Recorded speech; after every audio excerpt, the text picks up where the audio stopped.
আৰু শুনক দাদা, আমি কোনো দলৰ মানুহ নহয়, কি কোনো হেৰি কামত অহা নাই, চৰকাৰৰ কামত অহা নাই, আমি দলীয় কামত আহিছো। তেখেতে ক'লে যে ৰাস্তাটো কোনে কৰি আছে, ৰাস্তাটো আমিয়ে কৰিব লাগিব। আপোনালোকে যদি একো কৰে, আৰে আমি সুধি সুধি ভাগৰি গৈছো। আপোনালোক আজি আহিছে, আমি সদায় কৰো না।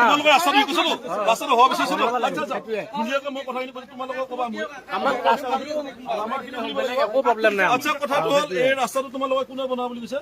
আমি নিজৰ পইচা দি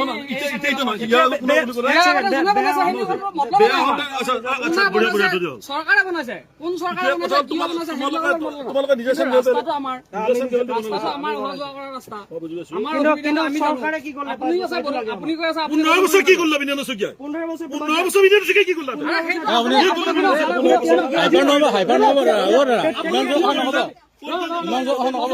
আপুনি কোনো বিজেপি কংগ্ৰেছক লৈ কথা নকব। আমি কৈ আছো, আমি গম পাইছো। দৰকাৰে নাই ইয়াতে বিজেপি কংগ্ৰেছক লৈ কথা কব। মই কৈ আছো বিজেপি আৰু কংগ্ৰেছক লৈ কথা নকব। আমি কোনো কংগ্ৰেছৰ মানুহ নহয়, আমি কোনো দলৰ মানুহ নহয়। আমাক অসমৰ চৰকাৰ লাগে, চৰকাৰে কাম কৰিব, সেইখিনিয়ে লাগে আমাক। গম পাইছে নাই? আপুনি ডাঙৰকে কিয় কথা কৈছে? আপুনি ডাঙৰকে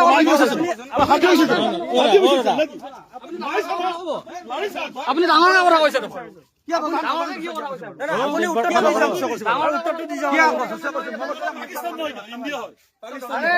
পাকিস্তান বুলি কৈছে, পাকিস্তানৰ কথা কিয় কৈছে? কিয় নকম, কিয় নকম? আপোনাৰ নাম কি? আপোনাৰ নাম কি?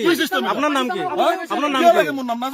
তেতিয়াহ'লে পাকিস্তানৰ কথা কিয় কৈছে? উত্তৰটো দি যাওক। পাকিস্তানৰ কথা কিয় কৈছে? আপুনি উত্তৰটো দি যাওক। আপুনি উত্তৰটো দি যাওক। আপুনি উত্তৰটো দি যাওক। আপুনি উত্তৰটো কিয় আহিছে কিয় গামোচা লৈ পেলাই? আপুনি আহিছে কিয়? মূৰ্তিও নহয়, এম এল এ নহয়, আপুনি আহিছে কিয়? ৰাস্তাটো কি কৰিলে? আপুনি উত্তৰটো দি যাওক।